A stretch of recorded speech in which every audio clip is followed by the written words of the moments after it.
Do you think that humankind understood something from the past? Because what's happening right now, it's like history repeating.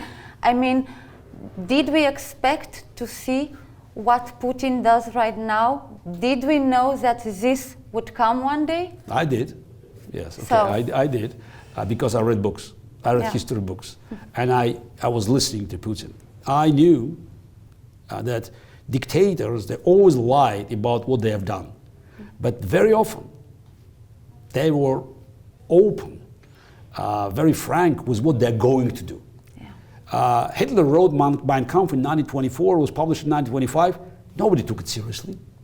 Right. Putin talked about collapse of the Soviet Union being the greatest geopolitical catastrophe of the 20th century many times. He talked about no such thing as a former KGB agents. His talks and his symbolic actions like restoration of Soviet anthem, for me were clear indications what was in his mind if given the chance. There were many dictators with dark, clandestine ideas that couldn't succeed.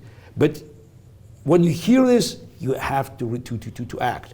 And with all the crimes Putin committed, you cannot blame him for being secretive. He was laying down his plans. And you're right that human nature changes very slowly. We have great technology, but technology is agnostic. Artificial intelligence is neither good nor bad. Humans still have monopoly for evil, and I think it's time for us to recognize that evil does exist. Evil doesn't die.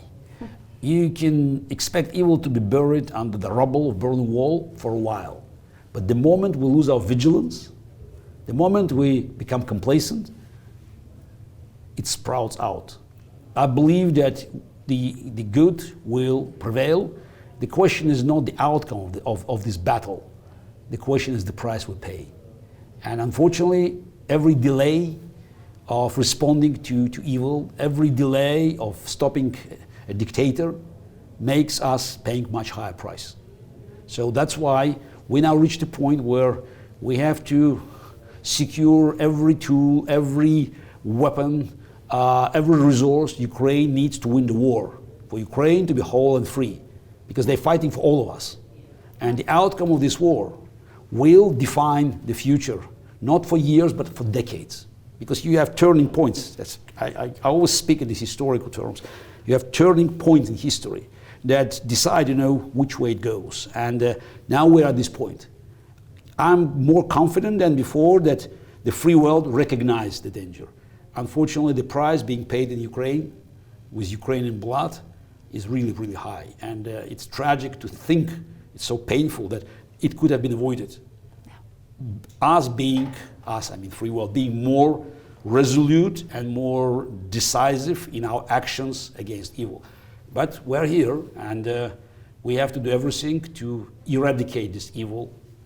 It will come back one day, but to eradicate the evil now and make sure that the war will not end with kind of peace agreement with evil. I think the Ukrainian victory must be simply, described in three points. Ukraine to be fully liberated, Crimea included, reparations to be paid in full, and we're talking about hundreds of billions of dollars for the country that's been demolished, and war criminals, they're very important, war criminals to be brought to justice.